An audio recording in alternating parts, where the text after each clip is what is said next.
एक दिना की बात, एकदा गृहदासी सुयशोदानंद गेहिनी कर्मांतर नियुक्तासु निर्ममंत स्वयं ददी। कार्तिक का महीना आया जिसको दामोदर मास भी कहते हैं। यशोदा मैया प्रातः काल होते ही मथानी से माखन निकाल रही थी, भगवान के नामों का भी उच्चारण कर रही थी। तभी तक भगवान की नींद खुली। भगवान झट देके मथानी को पकड़ लिया।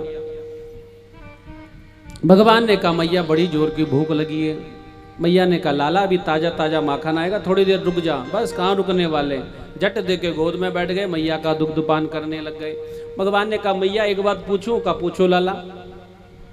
का तू सबसे ज्यादा प्रेम किससे करती है, मुझसे करती है कि दूध से प्रेम करती है? यशोदा मैया ने कहा लाला मैं प्राणों से भी ज्यादा प्रेम तुझसे करती हूँ।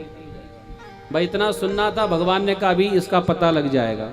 तभी तक चूल्हे के ऊपर दूध रखा हुआ तो उसमें उबाल आने लग गया, और जैसे ही उबाल आने लग गया तो मैया बचाने को भागी।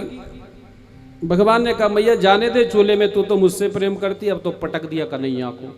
बस भगवान को क्रोध आ गया।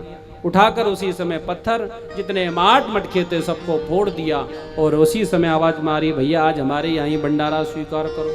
मैया आई, मैया ने देखा कन्हैया ने ऐसी लीला की, मैया को क्रोध आ गया। उठाकर लाठी पीछे पीछे भाग पड़ी। जिन भगवान को वेद की श्रुतियां नहीं पकड़ पाती, आज मैया बहुत देर तक भागी। भगवान ने सोचा बुढ़ापे का शरीर है, कहीं गिर गई तो मैया को फिर चोट लग जाएगी। भगवान ने कहा मैया तू मेरे पीछे क्यों आ रही है? मैया ने कहा लाला तेरी पूजा करूंगी आज। भगवान ने सोचा जैसे पूजा करते हैं ना वैसी पूजा करेगी। मैया पूजा करेगी, हाँ लाला पूजा करूंगी। और जैसी पास में आए जट दे के हाथ पकड़ दिया, चल तेरी पूजा करूं। दोनों हाथ पकड़ लिए और जिस उखल से माखन खिलाया था उसी उखल से बांध दिया। गोपियां आई, ग्वाल बाल आए। मैया ने कहा कोई और भी आएगा ना उसको भी बांध दूंगी। 2 उंगल रस्सी कम पड़ गई। क्या पड़ गई? एक तो भक्त का परिश्रम, दूसरा भगवान की कृपा। अपनी तरफ से हम बहुत परिश्रम करें, लेकिन जब तक उस कार्य में भगवान की कृपा ना हो तब तक वो कार्य सफल नहीं होता है। उसी समय भगवान के हाथ बांध दिए। इधर कुबेर के 2 पुत्र थे, नलकूबल और मणिग्रीव। एक दिन सरोवर में नग्न स्नान कर रहे थे मदिरा पान करके। नारद जी आए, इन्होंने वस्त्र नहीं पहने। नारद जी ने श्राप दे दिया, वृक्ष की तरह खड़े हो जाओ, तुम वृक्ष बन जाओ। चरणों में गिर पड़े। कहा वृक्ष तो बनोगे लेकिन नंद महल के वृक्ष बनोगे। वही 2 वृक्ष थे, उन्हीं के बीच से भगवान ने उखल ले आया, एक झटका मारा, वो गिर पड़े। उससे 2 पुरुष प्रकट हुई और वह भगवान की स्तुति करने लग गई।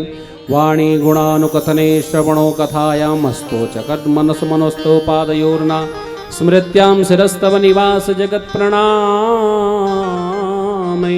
दृष्टि सताम दर्शने स्तु भवतनूनाम।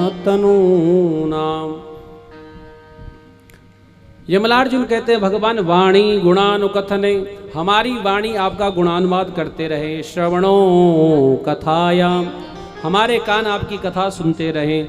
हस्तो चकर्म सुमना, हमारे हाथ आपकी पूजा करते रहें। मनस्तव पादयोर्ना, हमारा मन आपके चरण कमलों में लगा रहे।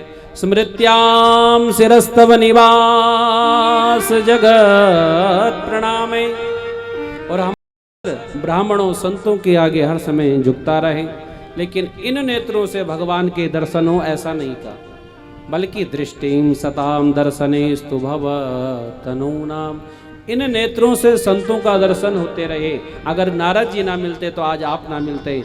नारद जी की कृपा भई तो आपके दर्शन हो गए, भगवान ने उनको मुक्त किया है।